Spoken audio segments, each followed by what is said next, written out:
Who are you willing to save? I'm Pastor Adam. This is Old Testament Thursday. Thanks for tuning in. Check it out and see what we've got going on today. I asked you this question of who are you willing to save? Because, we're in a time where people are very easily, we want to cut them off from our lives. Oh, you're a this party or that party, cut off. Oh, you believe in this or don't believe in that, cut off. Oh, you support them, cut off, right?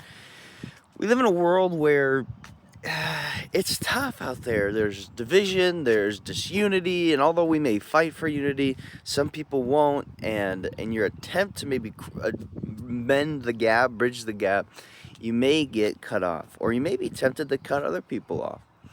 Well, let me tell you a story of Genesis chapter 13. We have the story of Abram and Lot. Abram, who would later be known as Abraham, they're fighting over the land. The land, they have grown so much. They have so much stuff, so many herds, so many herders, so much this, that the land can't support both Abram and Lot.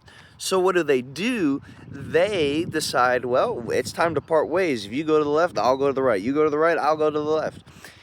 And so what do? They go their own separate ways. Now, this may not have been the nicest, cleanest of partings here. Because remember, the land can't support them. There was probably fighting over the land and over all these different things.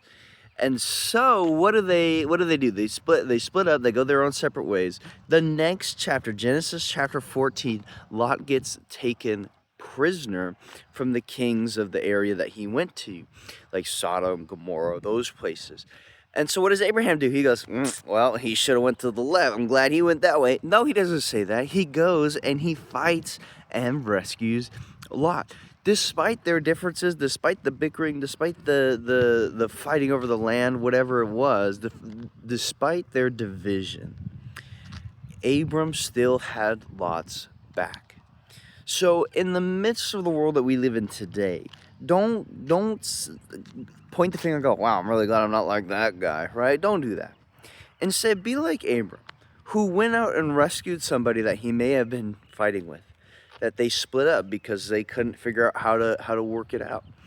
And so this Old Testament Thursday, what do I want you to do? I want you to go out and be willing to rescue anybody despite your differences. I'm Pastor Adam. This has been Old Testament Thursday. I'll see you next time.